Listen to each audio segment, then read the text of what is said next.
Hello friends and welcome back to study GS with Shivam.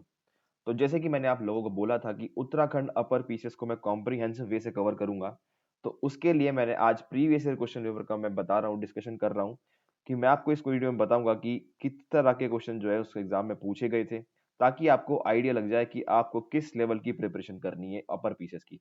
मैं पहले ही आपको वार्न कर देता हूँ कि लोअर पीसीएस का जैसा एग्जाम आया था अपना, उस लेवल का बिल्कुल भी एग्जाम नहीं आएगा। उससे बहुत ज्यादा डिफिकल्ट एग्जाम जो आने वाला है, क्योंकि लोअर पीसेस का जो सिलेबस था वो बहुत कम था, वो बहुत कम सिलेबस था। और आप इसका सिलेबस देखोगे तो उसका सिलेबस बहुत वाइड है। तो इस आप सिलेबस से ही आपको पता लग जाएगा कि उत्तराखंड अपर पीसेस का एग्जाम कितना डिफरेंट है लोअर पीसेस के एग्जाम से। और वो सब मैं आपको आज अपने क्वेश्चन पेपर जब मैं डिस्कस करूंगा 2016 में जो क्वेश्चन पेपर पूछा गया था, उससे आपको बिल्कुल आराम से आइडिया हो जाएगा कि इस एग्जाम के लिए आपको बहुत डिफरेंट वे से पढ़ाई करनी पड़ेगी। तो सबसे पहले वीडियो शुरू करने से पहले मैं आपको कुछ अनाउंसमेंट्स करना चाहता हूँ, जो कि अपर पीसीएस अगर एग्जाम दे रहे हो आप, तो आपके लिए अनाउंसमेंट जो है काफी काम की चीज है। पहली चीज मैं आपको बता देना चाहता हूँ कि अपर पीसीएस या फिर आप कोई भी एग्जाम देते हो, तो सबसे पहली चीज जो इंपॉर्टेंट हो जाती है एग्जाम पॉइंट ऑफ व्यू से, वो होती है सिलेबस। एग्जाम का जो सिलेबस है अगर आपको नहीं पता, देन माय फ्रेंड आपको यही नहीं पता होगा कि आपको पढ़ना क्या पे है, पढ़ना क्या चीज है, और आपको छोड़ना क्या चीज है, आपको रीड क्या करना है, आपको लेफ्ट क्या करके आना है। ठीक है। तो आपको अगर सिलेबस नहीं पता तो आपको ये कला नहीं आएगी। और एग्जाम बहुत बड़ा है, सिलेबस बहुत बड़ा है, तो आपको यहाँ पे सब कुछ नहीं पढ़ सकते। आपको जो है बहुत कॉम्प्रिहेंसिव वे से, बहुत सिलेक्टिव जो है रीडिंग करनी पड़ेगी चीजों को। तो सिलेबस आपको देखना बहुत इंपॉर्टेंट रहता है। मैंने अपने चैनल पे वीडियो बना दी थी, ठीक है, उसका लिंक डिस्क्रिप्शन बॉक्स में दे दूंगा। आप जो है वहां से ये सिलेबस जो है आराम से देख सकते हो। मैंने आपको बताया है कि सिलेबस जो है कहाँ कहाँ से करना है आपको, और किस तरह का सिलेबस है, लोअर पीसेस से कितना डिफरेंट है। सेकंड चीज होती है प्रीवियस ईयर क्वेश्चन पेपर, जो हम आज डिस्कस कर रहे हैं। ठीक है, जो आज हम डिस्कस करेंगे, ये आप देखने के बाद आपको आइडिया हो जाएगा कि किस तरह के क्वेश्चन जो है उत्तराखंड अपर पीसेस में किस तरह के क्वेश्चन पूछे जाते हैं। सो दैट जब आप बुक खोलोगे अपनी, तो आपको पता हो कि इस टेक्स्ट को या फिर जो आप पढ़ रहे होंगे, इसको आपको किस फॉर्म में पढ़ना है। ठीक है, किस तरह से पढ़ना है, सो दैट आपको माइंड में होगा कि हाँ, इस तरह के क्वेश्चन पूछे जा रहे हैं, तो इस क्वेश्चन को उत्तराखंड आयोग इस तरह से पूछ सकती है। अगर आपको ये आइडिया नहीं है, तो ये आइडिया नहीं है, तो आप जो पढ़ाई कर रहे हो आप उसको क्वेश्चन फॉर्मेट में कन्वर्ट नहीं कर पाओगे। और क्वेश्चन फॉर्मेट में अगर आप कन्वर्ट नहीं कर पा रहे हो, तो आप वो कॉन्सेप्ट अच्छे से ग्रास्प नहीं कर पाओगे। तो ये दो चीज तो मैं आपको पहले बता देता हूँ कि ये चीज आपको स्टार्टिंग में करनी है। अब मैं आपको क्या प्रोवाइड करूंगा, मेरे से आपकी क्या एक्सपेक्टेशन, आपकी मेरे से क्या एक्सपेक्टेशन होनी चाहिए उत्तराखंड पीसीएस के अपर एग्जाम के लिए। तो सबसे पहली बात, मैं उत्तराखंड जीके पूरी कराऊंगा। ठीक है, उत्तराखंड जीके इंग्लिश मटेरियल में स्पेशली। ठीक है, और इंग्लिश मटेरियल मेरा रहेगा, लैंग्वेज मेरी जो है स्पोकन लैंग्वेज बाइलैंग्वेज रहेगी। मैं हिंदी इंग्लिश दोनों में जो है ये सारे लेक्चर्स लूंगा। ठीक है, उत्तराखंड जीके में मैं आपको हिस्ट्री भी पढ़ाऊंगा। ठीक है, जितनी भी सब कुछ होता है, जितना इंपॉर्टेंट सिलेबस में लिखा है, ये सब मैं कवर करूंगा आपको। और हर दिन में लेक्चर लूंगा, पर डे में लेक्चर लूंगा। सो दैट आपकी हर एक दिन में मैं आपको टाइम बता दूंगा। ठीक है, कितने बजे जो है क्या कुछ करने वाला है, इसके लिए मैं पूरा शेड्यूल बना रहा हूँ। इसके लिए मैं पूरा शेड्यूल बना रहा हूँ, वो मैं अपने टेलीग्राम चैनल पे अपडेट कर दूंगा। ठीक है, जैसे ही बन जाता है मैं अपने टेलीग्राम चैनल पे अपडेट कर दूंगा। आप मेरा टेलीग्राम ज्वाइन कर लीजिए। स्टडी जीएस विद शिवम मेरा टेलीग्राम चैनल का नाम है, उसका लिंक मैं डिस्क्रिप्शन बॉक्स में दे दूंगा। ठीक है, और ये सब चीजों के लिए मैं एक वीडियो लेके आऊंगा। उस चीज में मैं आपको सब कुछ बताऊंगा कि आपको मैं उत्तराखंड अपर पीसीएस के लिए क्या क्या कवर करूंगा। ठीक है, उस चीज में मैं सब कुछ बता दूंगा कि मैं क्या करूंगा, मॉक टेस्ट कितने का प्रोवाइड करूंगा, उत्तराखंड जीके कैसे कराऊंगा, उत्तराखंड करंट अफेयर कैसे कराऊंगा, इंग्लिश कैसे कराऊंगा, ठीक है, मैथ्स कैसे कराऊंगा। ये सारी चीज जो है मैं उस छोटी सी वीडियो 4-5 मिनट की मैं वीडियो अपलोड करूंगा। ठीक है, और उसी में सब कुछ बता दूंगा कि कैसे मैं कवर करने वाला हूँ। तो चलिए शुरू करते हैं आज की वीडियो। उत्तराखंड अपर पीसीएस का अपर का जो एग्जाम आया था 2016 में, उसको देख लेते हैं। तो पहला क्वेश्चन देख लीजिए कैसे आता। पहला क्वेश्चन कहता है, James Andrew Ramsay was the real name of which governor general. आपको बताना है कि ये जो नाम है किस गवर्नर जनरल का नाम था। बड़ा मुश्किल क्वेश्चन हो सकता है अगर किसी ने जो है ये चीज पढ़ी ना हो। ठीक है, तो इसमें गेस वर्क कुछ नहीं चलेगा। वैसे इसका answer option A Lord Dalhousie. Lord Dalhousie को जो है जेम्स एंडरसन रैमसी भी बोला जाता था। तो अगर आप डलहौजी की जो है आप टेन्योर की बात करो, तो 1848 से 1856 1856 तक इनका टेन्योर रहा था। और लॉर्ड कैनिंग की बात करें तो 1857 56 से 58 तक। तो काफी लोग जो है कंफ्यूज रहते हैं कि जब रिवॉल्ट ऑफ 1857 हुआ था, तब उस वक्त सब काफी लोगों को लगता है कि लॉर्ड डलहौजी हमारे गवर्नर जनरल थे, लेकिन ऐसा नहीं है। लॉर्ड कैनिंग हमारे गवर्नर जनरल थे। ठीक है, तो ये बात ध्यान में रखनी है। नेक्स्ट क्वेश्चन चलते हैं। अच्छा, नेक्स्ट क्वेश्चन इसी पे पूछ लिया, who was the governor general of India during the revolt of 1857। तो मैंने आपको ऑलरेडी बता ही दिया, लॉर्ड कैनिंग जो है हमारे गवर्नर जनरल थे। तो ये आपका आंसर हो गया। Third, Hindustan socialist Republic army was founded in the year. आपको बताना है हिंदुस्तान सोशलिस्ट रिपब्लिक आर्मी, इस पे ध्यान दीजिए। तो जिसने हिस्ट्री पढ़ी है उसको पता है कि हिंदुस्तान सोशलिस्ट रिपब्लिक आर्मी एक थी, जो कि 1928 में जो है स्टैब्लिश हुई थी। 1928 में स्टैब्लिश हुई थी। एंड चंद्रशेखर आजाद जी ने जो है ये इसकी जो है स्थापना की थी, चंद्रशेखर आजाद। ठीक है, इससे पहले हिंदुस्तान सोशलिस्ट आर्मी जो है, इससे पहले जो है ये जो है संस्था पहले से थी। और ये 1924 में सचिंद्र सान्याल जी ने जो है इसको एस्टैब्लिश की थी। लेकिन इसको जो है बाद में जो है इसका चेंज कर दिया गया था। इसमें भगत सिंह भी माने जाते हैं, भगत सिंह जी ने जो है ये स्थापना की थी इसकी। तो जो है इसका आंसर राइट जो है 1928 है। Next question, who among the following was not associated with the Kakori incident. Kakori incident से इनमें से कौन सा नाम नहीं जो है रिलेट करता। तो इसका आंसर वैसे राम प्रसाद बिस्मिल, राजेंद्र लहरी ये भी हैं, अशफक उल्ला भी हैं, सूर्य सेन नहीं है। तो इसका आंसर बी सूर्य सेन हो जाता है, क्योंकि सूर्य सेन जो है वो चिटागोंग जो बांग्लादेश में पड़ता है, वहां पे भी एक ट्रेन रॉबरी हुई थी, उससे एसोसिएटेड है ये नाम। ठीक है, सूर्य सेन जो है चिटागोंग में भी एक जो है ट्रेन रॉबरी हुई थी, उससे जो है ये नाम एसोसिएटेड है। तो इसलिए ए सी डी जो है काकोरी इंसिडेंट जो हमारा हुआ था, जो है काकोरी जो ट्रेन लूटी गई थी, ठीक है, तो उससे जो है नाम एसोसिएटेड है। अब आप देख लो हिस्ट्री में जो है वो अच्छे क्वेश्चन पूछ रहे हैं, बहुत अच्छे क्वेश्चन पूछे गए थे। तो नेक्स्ट चलते हैं क्वेश्चन नंबर 5 पे। Which of the following is not the ancient race of Uttarakhand. इसमें आपको बताना है कि इनमें से जो है कौन सी एंशिएंट रेस नहीं है। बहुत सिंपल क्वेश्चन, अगर आप इसको ध्यान से पढ़ो, यक्षा, नाग, खासी, किन्नर। तो अगर आपने थोड़ी बहुत, अगर आपकी जीएस थोड़ी सी अच्छी हो, तो ये नाम बहुत फेमस है, खासी, गारो, Jaintia.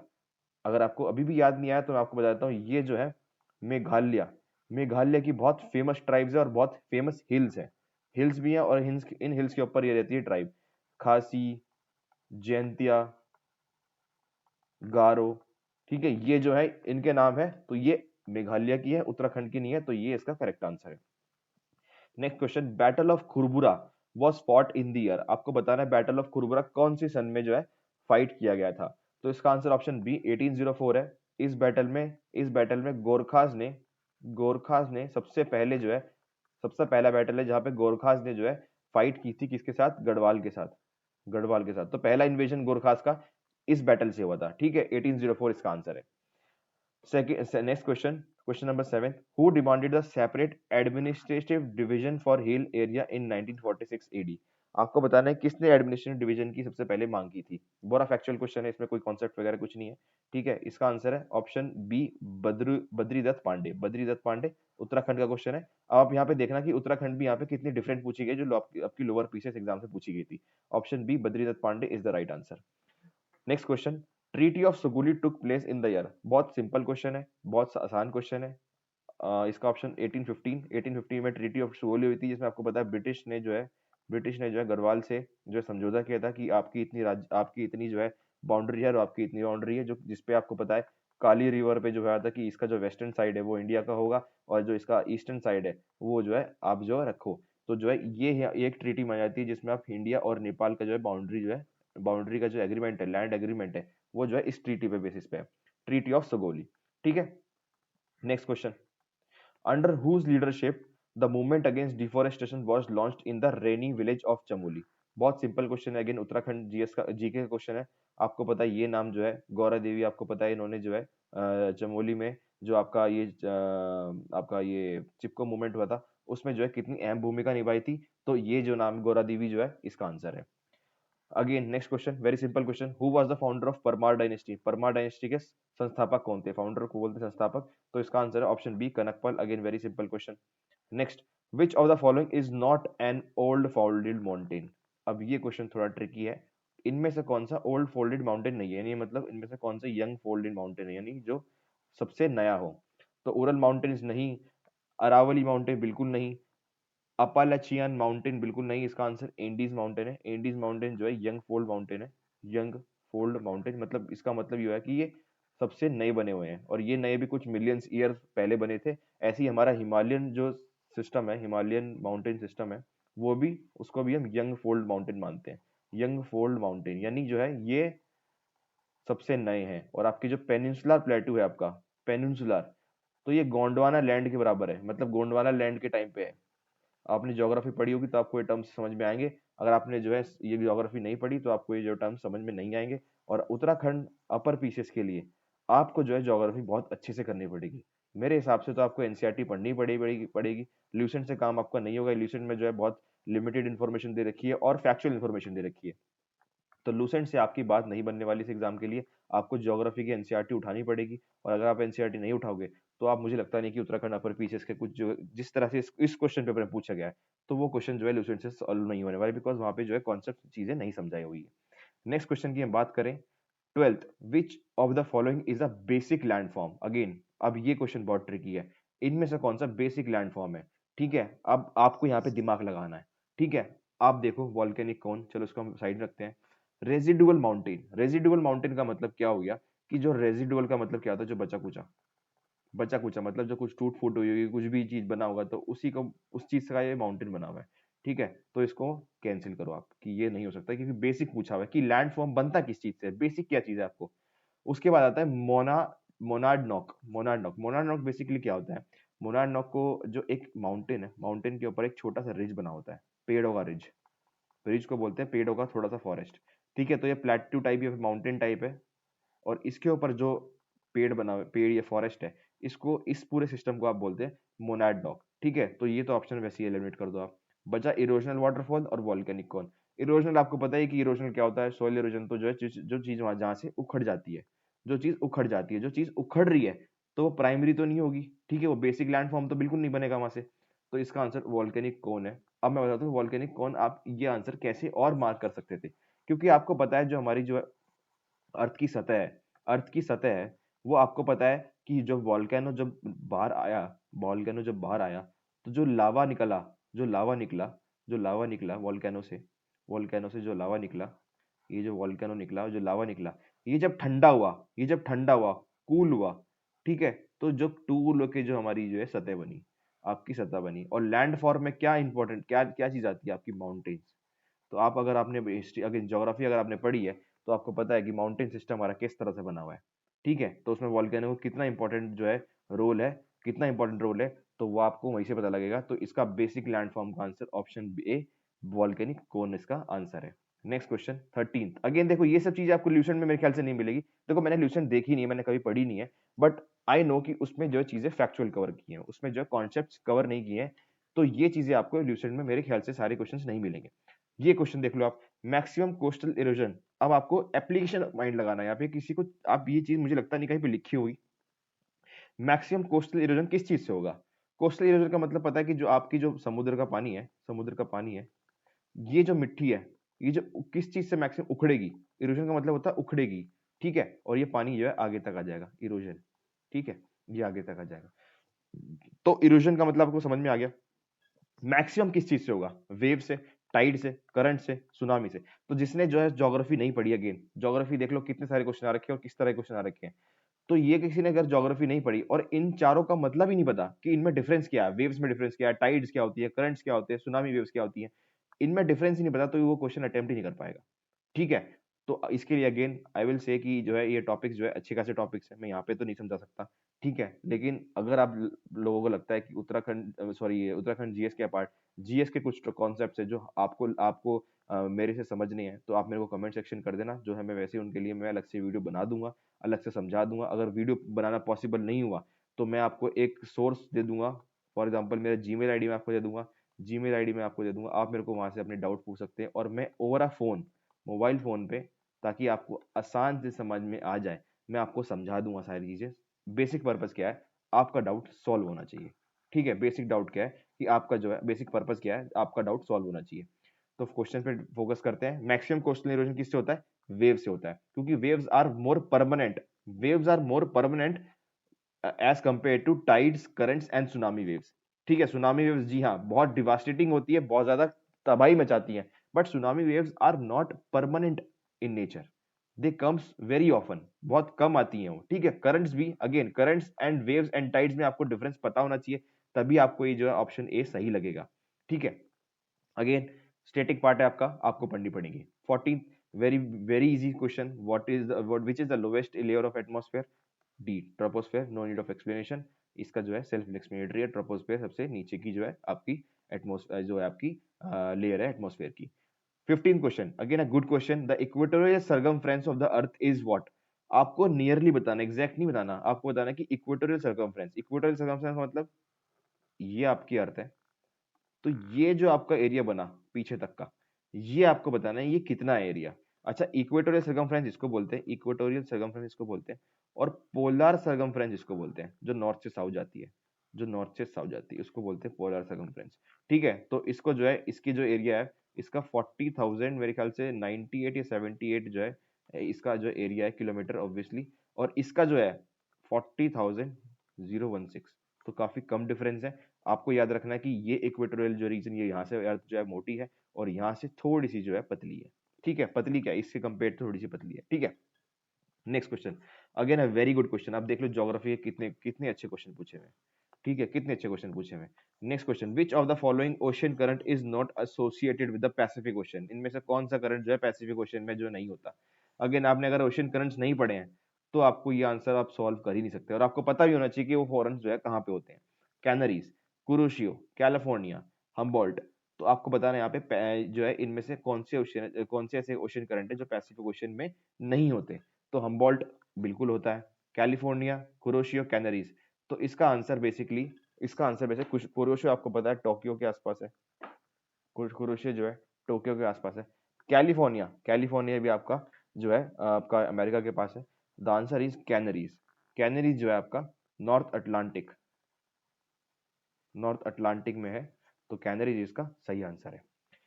Next question, in which year was the SAPTA, South Asian preferential trade agreement constituted? अब ये होता क्या है, इकोनॉमिक्स का जो है, इकोनॉमिक्स का टर्म है, एक जो है एग्रीमेंट है, ठीक है, फ्री ट्रेड एग्रीमेंट इसको बोलते हैं, उस कैटेगरी में है, ठीक है। अभी आपको बताना है कौन सी ईयर में होता, ऑप्शन बी 1993 में होता, ठीक है, फैक्चुअल है। Next, again a good question, which one of the following is not a natural unit of time? बात हुई है नेचुरल, इस पे ध्यान दो, इस वर्ड पे ध्यान दो, नेचुरल। नेचुरल कहीं इस पे जो है चीज बताई, अब इसमें देख लो नेचुरल, इसमें इन सब में से क्या होता है, इन सब में नेचुरल क्या होता है? ट्रॉपिकल ईयर नेचुरल होता है, ऑब्वियसली यस, ट्रॉपिकल ईयर की बात कर रही है। Lunar month, obviously yes. Standard time, day, day is natural, standard time is not natural, ये आपका बनाया हुआ है, आपका डे टाइम सिस्टम जो बना हुआ है ये आपने बनाया हुआ है, ठीक है, ये नेचुरल नहीं है, तो इसका answer option C, standard time. 19th question, 19th question, आप देख रहे हो ज्योग्राफी कितने अच्छे क्वेश्चन पूछे हुए, you will not find this type of question in Lucent. आपको कॉन्सेप्ट अगर बताएं तो ही आप इसको सॉल्व कर पाओगे, ठीक है। Next question, again a concept based question, clouds are the result of, आपको बताना क्लाउड किस चीज से बनते हैं? इवापोरेशन से, katabatic lapse rate, normal lapse rate, या फिर कंडेंसेशन से? Again answer is very simple, answer is very simple, but notice करो आप कि वहां पे इन्होंने कैसे टर्म्स पूछे हुए हैं, katabatic lapse rate, normal temperature lapse rate.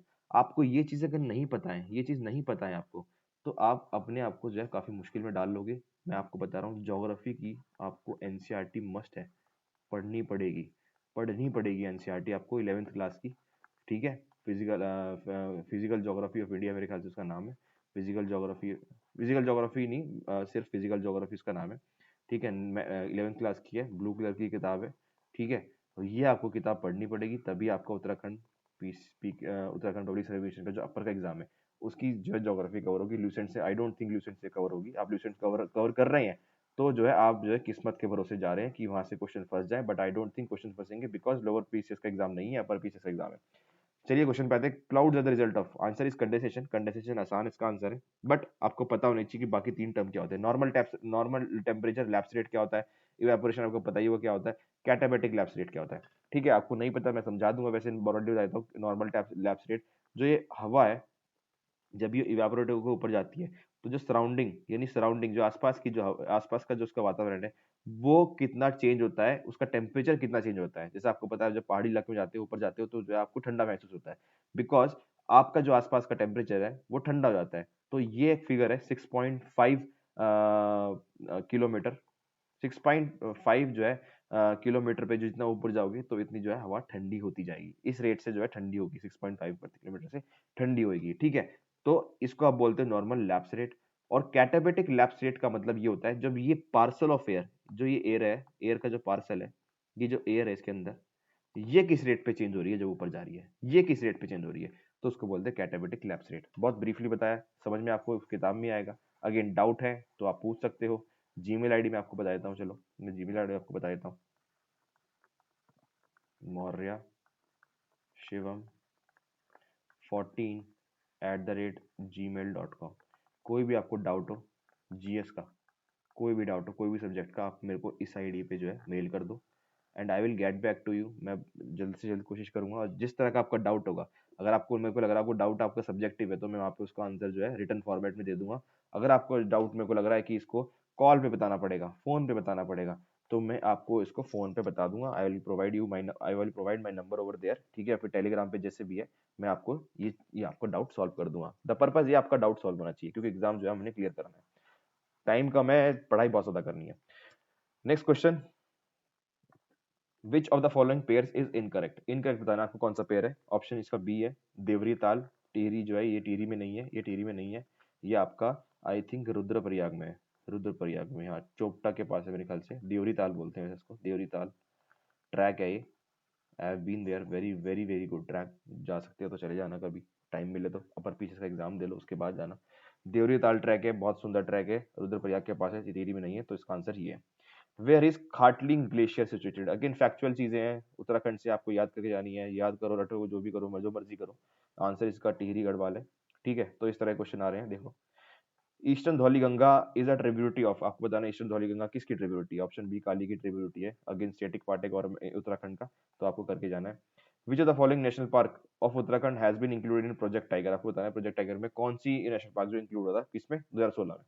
Option C Rajaji national park जो है इंक्लूड होता, करंट अफेयर में था उस वक्त, और अब तो जो है आपका स्टेटिक बन चुका है। तो ये आपको याद होना चाहिए कि राजाजी नेशनल पार्क जो है प्रोजेक्ट टाइगर में 2016 में हुआ था। ऐसे आपको हर एक पता होना चाहिए कि कौन कौन से टाइगर रिजर्व है या फिर कौन कौन से नेशनल पार्क है, सॉरी, जो प्रोजेक्ट टाइगर में इंक्लूडेड है। Next question, where in Uttarakhand is the Khaliyasur landslide zone. आपको बताना है कि कहाँ पे सिचुएटेड है। अगेन वेरी फैक्चुअल, उत्तराखंड आप पढ़ोगे वहां से पता लग जाएगा आपको। ऑप्शन इसका डी करेक्ट है, श्रीनगर और रुद्रप्रयाग के बीच में, ठीक है। Next, which association shows correct sequence of centuries from west to east. अब आपको इसकी लोकेशन पता होनी चाहिए, इन सेंचुरीज की, इन सेंचुरीज की आपको लोकेशन पता होनी चाहिए। आपको यहाँ पे कुछ नहीं बताना कि कौन से डिस्ट्रिक्ट में ये सब है। अच्छा, लोअर पीसीएस एग्जाम होता तो वो डिस्ट्रिक्ट पूछ लेते हैं, बट लोअर पीसीएस एग्जाम नहीं है। अब देखो डिफिकल्टी लेवल थोड़ा बढ़ चुका है, और आपको बताऊंगा कि जो एरियाज है वेस्ट टू ईस्ट, मतलब ऐसे जाना है आपको वेस्ट से ईस्ट की तरफ। तो इसमें सबसे पहले आती है केदारनाथ। केदारनाथ उत्तराखंड का मैप बनाओगे, उत्तराखंड का मैप बनाओगे, फॉर एग्जाम्पल ये मैप है, तो मान लो ये केदारनाथ है। केदारनाथ के बाद आपका आता है नंदा देवी। नंदा देवी नेशनल पार्क आपका कुछ इस तरफ, मान लो नंदा देवी नेशनल पार्क इस तरफ होगा आपका।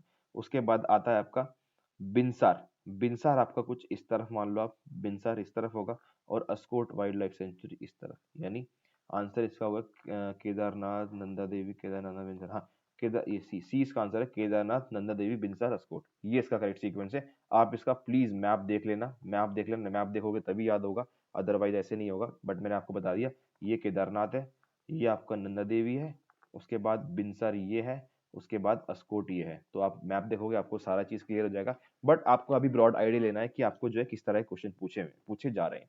Next question, match the list. आपको मैच करना है, आपको बताना है कौन कौन से दोआब जो है कौन कौन सी रिवर के बीच में है। तो बिस्ट दोआब जो है, बिस्ट दोआब आपका रिवर, ये आपका बिस्ट दोआब आपको 1-3, मतलब ब्यास और सतलुज के बीच में है। तो आप यहाँ पे एक, आपको अगर एक भी आता है, आप देख लो ऑप्शन में से है कुछ, आपका ए जो है 3 हो गया, तो A3 यहाँ पे एक ए में ही है, तो इसका आंसर ए हो गया। बी यानी 2 बरी दोआब जो है आपका, ये मैच हो गया आपका। सी का 1 है, रचना दोआब जो है आपका, रवि दोआब हो गया, और डी का 4th है। तो ठीक है, आपको इसमें से अगर ये भी पता था, सिर्फ बिस्ट दुआ आपको अगर पता था, तो भी इस आंसर को आप कर सकते थे। Option A is the correct answer. Moving forward, 27th question, which of the following is considered as a hotspot of biodiversity in India. आपको बताना है इनमें से कौन सा हॉटस्पॉट जो है बायोडाइवर्सिटी में डिक्लेयर किया गया है। Again very good question, very good question. आपको पता होना चाहिए कि हमारे इंडिया में जो है 4 बायोडाइवर्सिटी हॉटस्पॉट जो है घोषित किए गए हैं। अब वो चार कौन कौन से हैं मैं आपको बता देता हूँ। पहले तो आपका हिमालय ही है, हिमालयन जोन। उसके बाद आपका वेस्टर्न घाट है, वेस्टर्न घाट्स। उसके बाद आपका हो गया Indo Burma zone, and last is I think सुंडा लैंड, आई गेस सुंडा लैंड ऐसे कुछ बोलते हैं उसको। लास्ट इज सुंडा लैंड। ये चार आपके जो है बायोडाइवर्सिटी हॉटस्पॉट है। आपको इसमें एडिशनल इन्फॉर्मेशन ये देता हूँ कि ये कंजर्वेशन कंजर्वेशन इंटरनेशनल करके एक एनजीओ है, कंजर्वेशन इंटरनेशनल, ये एक एनजीओ है, ये इसको रिलीज करता है या फिर ये जो है डिक्लेयर करता है। ठीक है, तो चार हैं, पूरे वर्ल्ड में 36 है आई थिंक, 36 है। आई थिंक 36 है, 36 ही फिगर होना चाहिए जहां तक मैं याद कर पा रहा हूँ। तो 36 है पूरे वर्ल्ड में, चार जो है इंडिया में, Himalayan, western Ghats, Indo Burma, Sundaland. तो इसका आंसर दे ऑप्शन डी, वेस्टर्न घाट्स इसका आंसर हो गया। ठीक है, अगेन नेक्स्ट क्वेश्चन चलते हैं। आपको इसका इंपॉर्टेंस थोड़ा सा बता देता हूँ मैं, इसका इंपॉर्टेंस हॉटस्पॉट बायोडाइवर्सिटी कितना इंपॉर्टेंट है, कितना रिच है ये इन्वायरमेंट को लेके। आई थिंक ये 2.4 समथिंग या 2.4 या 2.5% के आसपास ये पूरा अर्थ का जो है जोग्राफिकल एरिया में से 2.4 एरिया जो है इनके पास है। ठीक है, 2.5% ऑफ द अर्थ स्पेस जो है जोग्राफिकल एरिया है, ये जो है इनका 2.4% ही जोग्राफिकल एरिया है। बट दे कवर ऑलमोस्ट 50% या फिर मोर देन 50% प्लांट स्पीशीज। आप देख लो कितने रिच है। और प्लांट स्पीशीज ऐसे विच आर एंडेमिक, एंडेमिक मतलब सिर्फ यहीं पाए जाते हैं। इतनी ज्यादा वैरायटी के प्लांट स्पीशीज है यहाँ पे। more than 50% of the of the plant species, more than 50% of the plant species are only found here. That means they are endemic to these places, they are endemic to these places, and these places constitute only 2.4% of the total geographical area of the earth, only 2.5%, and it represent 50% of the plant species. So आपको ये figure जो है mains के लिए याद करना है। Mains के लिए याद क्या मतलब आपको पता होना चाहिए। आपको मैं बताऊंगा कि मेंस के लिए आपको कैसे प्रिपरेशन करनी है, ये तो प्रीलिम्स की बात हुई, अभी हम प्रीलिम्स पे फोकस कर रहे हैं, बट जब हमारा प्रीलिम्स एग्जाम हो जाएगा आपको कॉम्प्रिहेंसिवली बताऊंगा कि मैं आपको मेंस की जो है कैसे तैयारी कर आपको करनी है। और आप मेरे टेलीग्राम चैनल पे ज्वाइन कर लो, मैं आपको हर वहाँ पे न्यूज जो है कैसे उसको यूज करनी है मेंस पॉइंट ऑफ व्यू से, मैं आपको हर एक न्यूज जो आपको बताता हूँ कि ये न्यूज आपको कहाँ पे किस कौन से टॉपिक में जो है कवर कर सकते हो। तो आपकी मेंस की तैयारी में मैं साथ साथ जो है जो भी करंट अफेयर की न्यूज आ रही है मैं आपको वैसे वो कराता जा रहा हूँ। ठीक है, तो उसके लिए आप मेरे को टेलीग्राम चैनल ज्वाइन कर लो, वहाँ पे मैं लेटेस्ट अपडेट आपको देता रहता हूँ। ठीक है, लिंक मैं आपका डिस्क्रिप्शन बॉक्स में दे दूंगा। चैनल का नाम है स्टडी जीएस विद शिवा मी, आप जो है देख सकते हो, बाकी लिंक मैं आपको दे दूंगा। नेक्स्ट क्वेश्चन चलते हैं। As per Köppen classification of climate, which one of the following is a suitable description of Northeast India, including North Bengal? Again ये classification है, एनसीईआरटी किताब में मिलेगा आपको। आई डोंट नो न्यूज़ में है नहीं है, बट एनसीईआरटी में तो पक्का है। इसको आपको वहां से समझना पड़ेगा, अलग अलग क्लासिफिकेशन है यहाँ पे। ठीक है, कोपन क्लासिफिकेशन इसको बोलते हैं।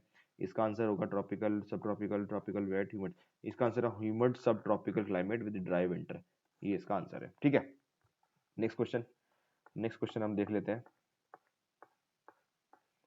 विच, अच्छा, match list 1 2 and select the correct answer. आपको बताना है, मैच करना है आपको बेसिकली ब्रह्मगिरी।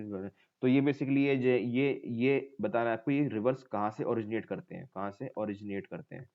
ये जो है कुछ पॉइंट्स दिए हुए, यहाँ से जो है रिवर का ओरिजिनेशन पॉइंट है, तो आपको बताना है कहाँ कहाँ से करती है। तो ब्रह्मगिरी हिल से जो है कावेरी करती है, वेरी नाग स्प्रिंग से जो है झेलम करती है, महाबलेश्वर जो है 5 जो है रिवर्स यहाँ से ओरिजिनेट होती है, उसमें कृष्णा एक है, छोटा नागपुर प्लेटो से सुबर्णिका। तो उसका 1 2 3 4 आंसर है, 1 2 3 4, option B is the correct answer. Which is the longest river in peninsular India? Very factual, Godavari is the right answer. Godavari जो है सबसे बड़ी रिवर है पेनिनसुलर इंडिया की। Which state in India has the highest या फिर largest extent of irrigation?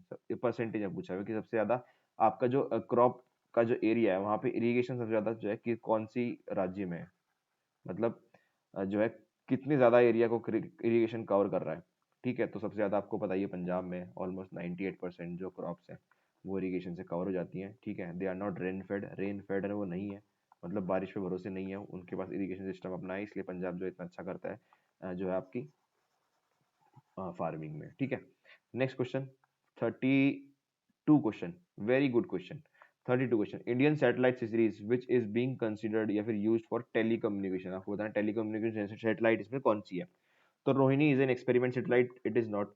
Indian remote sensing satellite is not. Remote sensing satellite, remote sensing का मतलब होता है फिजिकल जो प्लेसेस होती है उसको जो है आपको पहचानना या फिर फिजिकल जो है उसको मैप करना, फिजिकल बाउंड्रीज को, ठीक है, ये नहीं है। Cartosat, Cartosat is I think it is a earth observatory satellite, मतलब अर्थ को ऑब्जर्व करती है, ठीक है, वेदर पैटर्न ये सब बताती है, earth observatory satellite. It is not the correct answer, INSAT it is a communication satellite.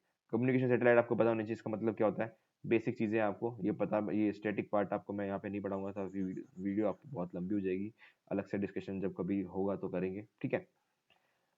What is दक्षिण गंगोत्री, अगेन है वेरी सिंपल, सबको पता होना चाहिए। आपका जो है ये गंगोत्री जो है, हाँ, सेकंड सोर्स ऑफ रिवर नहीं, इंडियन, हाँ, इंडियन रिसर्च सेंटर है आपका अंटार्कटिका में, अंटार्कटिका में आपका रिसर्च सेंटर है। इट इज वेरी सिंपल, आपको पता होनी चाहिए। The sea coast of Tamil Nadu is known as, again very factual, बहुत आसान है। तमिलनाडु के कोस्ट को आपको क्या कहते हो आप, कोरोमंडल कोस्ट जो इसको कहा जाता है। सिरकार कोस्ट जो है उड़ीसा से, ये आपका वेस्ट बंगाल से चलकर उड़ीसा तक चलता है, ठीक है। आपका जो ये लैंड इंडिया है हमारा, साउथ इंडिया है, यहाँ से लेकर कुछ यहाँ तक, इसको बोलते हैं सिरकार कोस्ट, सिरकार कोस्ट, इसको बोलते हैं कोरोमंडल कोस्ट, कोरोमंडल कोस्ट, ठीक है। फिर ऐसे ही ये गुजरात का जो एरिया है, गुजरात से जो एरिया है इससे लेकर गोवा तक, इसको बोलते हैं हम, इसको बोलते हैं हम कोंकण कोस्ट, कोंकण कोस्ट। और जो बाकी का एरिया बचा उसको बोलते हैं मालाबार, मालाबार, ठीक है। तो ये जो आपका एरिया डिसाइडेड है, आपको पूछा गया था तमिलनाडु को क्या बोलते हैं, तमिलनाडु को पता है यहाँ पे, तो Coromandel coast is the right answer, ठीक है, कोरोमंडल इसका सही आंसर है। Next question, which group of states receive water from Bhakra Nangal dam से, कौन कौन से ऐसे स्टेट है जिसका जिसका पानी जो है यहाँ से यूज किया जाता है। हरियाणा, पंजाब, राजस्थान, जम्मू कश्मीर, आपको पता है, एलिमिनेट कर दो यहाँ से तो बिल्कुल नहीं होगा। हिमाचल प्रदेश, पंजाब, हरियाणा, जी नहीं, राजस्थान इज द राइट, भी इंक्लूडेड है, हरियाणा, यूपी, राजस्थान, तो जो है इसका answer C, Haryana, Punjab, Rajasthan is the right answer. According to which article of constitution the chief minister is appointed by the governor of state, ये सब याद कर जाते हैं, फैक्चुअल इन्फॉर्मेशन है पूरी, आर्टिकल जो है याद कर जाते हैं। आंसर इसका 164 है। 164 जो आर्टिकल कहता है कि आपका जो है चीफ मिनिस्टर अपॉइंट करेगा गवर्नर।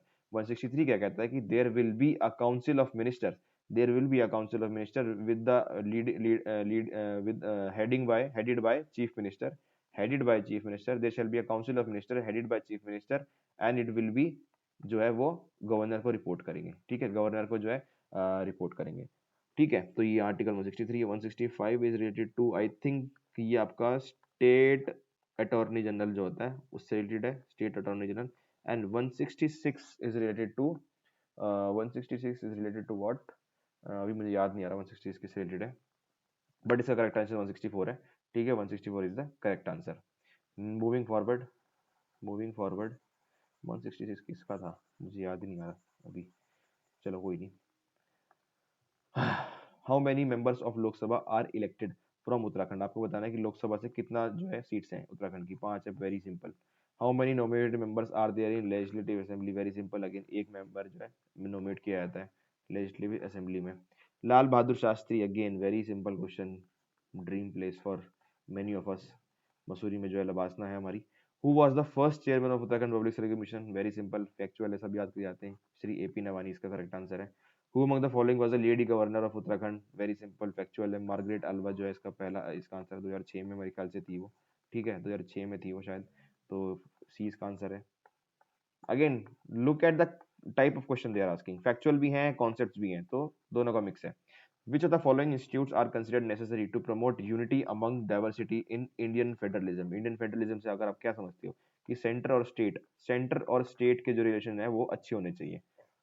इसको हम एक टर्म और है, इसको हम बोलते हैं कोऑपरेटिव फेडरलिज्म, कोऑपरेटिव फेडरलिज्म, ठीक है, कि मतलब सेंटर और स्टेट जो है दोनों आपस में मिलकर बैठ के काम करें ताकि देश का भला हो। तो ये हमारा इंडियन फेडरलिज्म है। आप देख लो कौन कौन सी, inter state council, obviously yes, national development council, क्योंकि इसमें स्टेट को रिप्रेजेंट किया जाता है, और नेशनल सेंट्रल गवर्नमेंट के भी इसमें जो है मेंबर्स होते हैं। Finance commission, obviously yes, finance commission जो है आपकी पैसा बांटती है कि किस स्टेट को कितना पैसा जाना है, सब कुछ, allocation of money. Regional council, obviously yes. Unitary judicial system, एक ही जुडिशियल सिस्टम है हमारा, कोई स्टेट सेंट्रल गवर्नमेंट और स्टेट गवर्नमेंट कोई अलग अलग नहीं है, तो ऑब्वियसली यस। तो all of the above is the right answer, 42 का डी।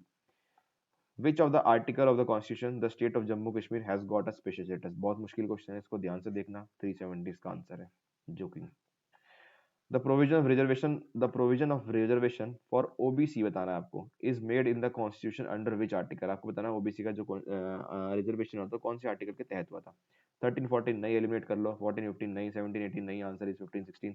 अब अच्छा इसमें 15 4 का इसका जो है 15 4 नहीं है, 15 का अगर आप सब क्लॉज 5 देखो तो उसमें जो है अदर बैकवर्ड कास्ट नहीं, सॉरी बैकवर्ड कास्ट दिया हुआ है, खाली बैकवर्ड कास्ट दिया हुआ है। बट अगर आप 15 सब क्लॉज 4 की बात करो, 15 सब क्लॉज 4 की बात करो तो उसमें सिर्फ SC और ST की बात हुई है। तो आई डोंट नो ये 4 क्यों लिखा था। मैंने सीधा कॉन्स्टिट्यूशन का जो बेयर एक्ट है वहां से मैंने देखा था इसको। तो 15 4 सब क्लोज, क्योंकि जब मैं क्वेश्चन पेपर पढ़ रहा था तो मैंने देखा 15 4 तो शायद नहीं होना चाहिए, क्योंकि 4 मुझे अच्छे से याद था कि SC और ST की बात करता है सिर्फ।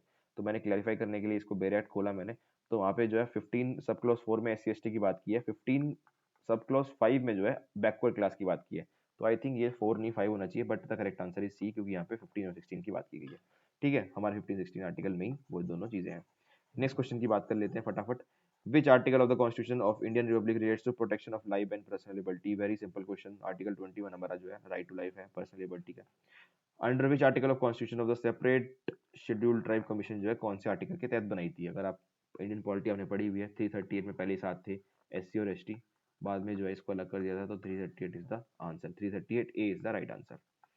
The demand for democratization of United Nation organization is mainly related to, आपको बताना ये बहुत बड़ी डिमांड है, इंडिया इसको कितने सालों से जो है लगा हुआ है कि भाई इसको जो है एक्सपैंड कर दो। तो इसका आंसर है सिक्योरिटी काउंसिल, बिकॉज आपको पता है कि UNSC जो काउंसिल होती है उसमें P5 जो है इसको बोला जाता है P5 because there are permanent 5 members.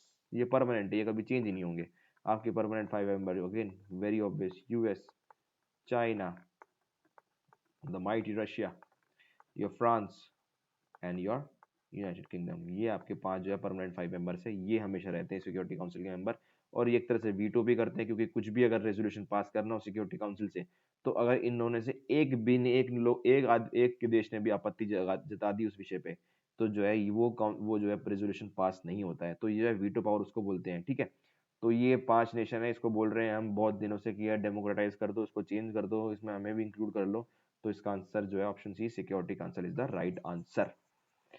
Moving forward, in which year the for the first time SAARC meet was the organized? पहले बताना आपको SAARC जो है मीट आपको पता होना चाहिए, साउथ एशियन रीजनल कॉन्स्टिलेशन होता है। ठीक है, आपको पता है इंडिया के जो आसपास के देश है उसमें सब इंक्लूडेड है, इसमें आपको पता होना चाहिए।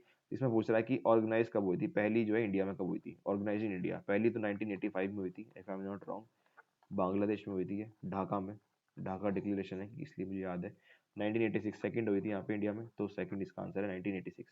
इन the year 1997 the environment conference organized in, आपको बताना है कहाँ पे हुई थी, डी न्यूयॉर्क में हुई थी, डी न्यूज का न्यूयॉर्क में हुई थी, very factual. Nuclear doctrine of India, last question हमारा ये, nuclear doctrine of India contains, आपको बताना है जो हमारी न्यूक्लियर डॉक्ट्रिन है उसमें क्या क्या लिखा हुआ है। No first use obviously yes, unilateral moratorium yes, minimum credible deterrence yes, all of the right answer, D इसका करेक्ट आंसर है। आपको अगेन न्यूक्लियर डॉक्ट्रिन आपको पढ़नी पड़ेगी, मेंस में भी आ सकती है। तो जो है ये काफी लंबा टॉपिक है, मैं आपको ये बताना जो है नहीं जा सकता, नहीं सकता। तो अगेन वेरी, देख लिया आपने किस तरह का आपको आईडी लग गया। 50 क्वेश्चन हमने किए, 50 क्वेश्चन अगली वीडियो में करेंगे, और फिर 50 के बाद करेंगे पार्ट, इसके 3 लेके आऊंगा मैं, 3 पार्ट में हम ये जो है पूरी की पूरी जो है करेंगे। तो आपको आईडी लग गया होगा कि किस तरह के क्वेश्चन आ रहे हैं। देन जो है अब आप जो है अब आप प्रिपरेशन स्टार्ट कर सकते हो, आपने कर भी दी होगी ऑलरेडी मुझे पता है, तो अच्छी बात है। उत्तराखंड जीए के लिए मैंने आपको बता दिया कि मैं अपडेट लेके आऊंगा, एक अलग से सेपरेट वीडियो बना दूंगा, उसमें आपको बता दूंगा मैं कितने कितने जो है चीजें कैसे कैसे कवर करने वाला हूँ, पूरा शेड्यूल बना दूंगा। टेलीग्राम चैनल मेरे को आप मेरा आप ज्वाइन कर लो, ताकि आप जो है मैं वहाँ पे जो है क्विज भी कराता हूँ, क्वेश्चन जो है वहाँ पे मैं रिवाइज करवाते रहता हूँ। ठीक है, चीज़ें जो है अलग चीज़ें मैं न्यूज़ आइटम जो है मैं अपडेट कर देता हूँ, जो मुझे लगता है एग्जाम पॉइंट ऑफ व्यू से इंपॉर्टेंट है। तो काफ़ी एक्टिव ग्रुप है, ऐसी बात नहीं है कि सिर्फ जो है सिर्फ एक जो है डेड ग्रुप है, एक्टिव ग्रुप है। काफ़ी चीज़ें जो कंटेंट है useful material exam point of view से मैं जो वहाँ पर अपलोड कर देता हूँ। So that's it for the today's video. अगर आपको लगता है कि मेरी वीडियोस जो है आपकी किसी भी काम आ रही है, अगेन सब्सक्राइब कर दो यार, 1000 सब्सक्राइबर करोगे तभी तो लाइव जाऊंगा मैं। एंड जब लाइव जाऊंगा तो आपके लाइव में डाउट्स ले सकता हूँ, ताकि आपके डाउट वहीं पे वहीं सॉल्व कर सकूँ। So please help me grow, 1000 subscriber मेरे आप करा दो, सो दैट मैं आपके साथ लाइव जा सकूँ और अपनी क्लास को और इंटरेक्टिव वे में आपको आपके साथ ले सकूँ। So thank you for watching this video, see you in the next video, bye bye, take care and study well.